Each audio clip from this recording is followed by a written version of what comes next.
ये अस्सलाम वालेकुम, इट्स मी डॉक्टर नम एसएच। आई होप कि आप तमाम लोग खैरियत से होंगे। ख़वातीन के मसाइल पे बहुत ज़्यादा वीडियोस थी जिस पे ख़वातीन की रिक्वेस्ट है कि हमें जो है इन चीज़ों पे बात की जाए, मर्द के स्पर्म काउंट पे बात की जाए। अच्छा, एक बीमारी है, बीमारी कह लें या एक वर्ड है, स्पर्मिया, ठीक है।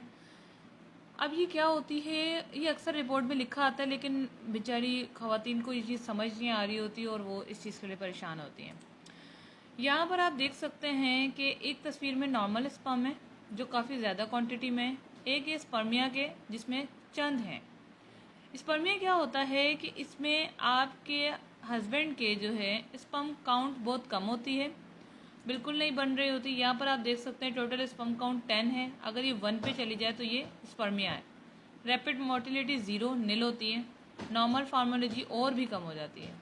तो फिर ये जो चीज़ है, जब एक नॉर्मल में इतने आपके काउंट होते हैं तो उसमें चांसेस होते हैं कि कोई एक सेल जो है वो प्रेगनेंसी कंसीव कर देगा, लेकिन स्पर्मिया में सेल्स बनते ही नहीं है। अगर किसी मर्द के नुतफ़ा में बिल्कुल भी स्पर्म ना हो तो इस हालत को एजोस्पर्मिया कहते हैं, ठीक है। स्पर्मिया भी कहते हैं, दाहिर हम पाकिस्तान में रहते हैं तो जल्दी समझाने के लिए एजोस्पर्मिया इसका साइड वर्ड है।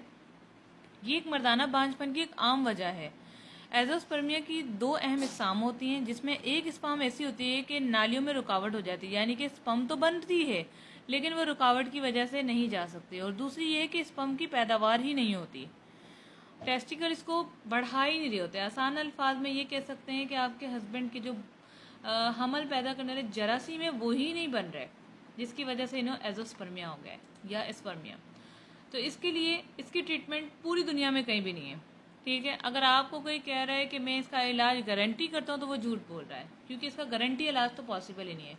हाँ, अटेम्प्ट कर सकते हैं, जैसे कि मैं खुद भी काफ़ी पेशेंट्स को डील कर रही हूँ इस तरह के, और उनकी वाइफ्स को मैं चीज़ें बताती हूँ, गाइड करती हूँ, डाइट्स देती हूँ, तो अल्हम्दुलिल्लाह रिजल्ट्स मिलना शुरू हो गए हैं और अल्हम्दुलिल्लाह मिलते हैं। तो ऐसा हरगिज़ नहीं है, क्योंकि अल्लाह ताला ने अगर कोई बीमारी भेजी है तो उसका इलाज भी भेजा है, लेकिन किसी फ्रॉड के चक्कर में ना आए। आईवीएफ को भी आजकल इसका बनाया हुआ है, एजोस्पर्मिया को कहा गया है कि जी आईवीएफ में जो है इसका ट्रीटमेंट तो ऐसा कुछ भी नहीं है, आईवीएफ फेल हो जाएगा और आपके पैसे भी ज़ाया हो जाएंगे।